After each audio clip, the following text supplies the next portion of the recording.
আসসালামু আলাইকুম রহমতুল্লাহ। সকল প্রশংসা আল্লাহ পাকের জন্য। আলহামদুলিল্লাহ রব্বিল আলামিন। দেশ বিদেশ থেকে যারা এই কথাগুলো শুনছেন, এই ভিডিওটা দেখবেন, তাদের প্রতি আবেদন, তারা এই ভিডিওটা শেয়ার করবেন। আশা করি আল্লাহর রহমতে। আর কথাগুলো হচ্ছে, আমরা এমন এক পরিস্থিতিতে আমরা জীবনযাপন করছি যেখানে চাঁদাবাজ, সন্ত্রাস, লুচ্চা, দেশদ্রোহী আমাদের মাঝে বসবাস করছে।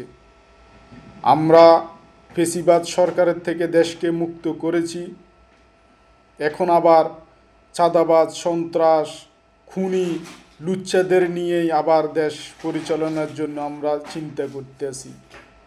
আসলে দেশকে কারা ভালোবাসে আগে সেটা বুঝতে হবে।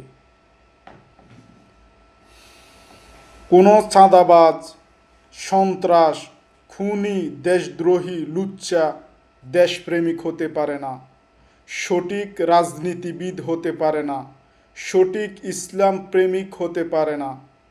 কারণ ওই চোর রাজনীতির ভিতরে ঢুকছে একটি কারণই, সে যেন দেশকে লুট করতে পারে, দেশের ভিতরে লুচ্চামি করতে পারে, মানুষকে খুন করতে পারে, চাঁদাবাজি করে অবৈধ টাকা উপার্জন করে দেশের বাহিরে পাচার করতে পারে।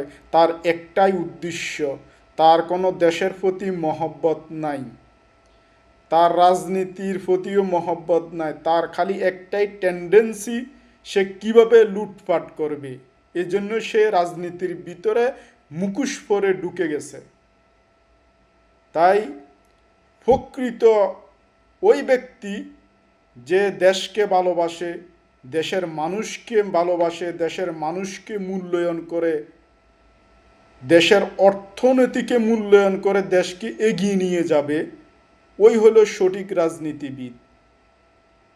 আর প্রবাসীরা, আমরা যারা প্রবাসীরা কষ্ট উপার্জিত টাকা দিয়ে দেশকে উন্নতির দিকে নিয়ে যাচ্ছি, ওইসব চোর, চাঁদাবাজ, খুনি, সন্ত্রাসীদের হাতে দেশকে তুলে দেওয়ার জন্য নয়।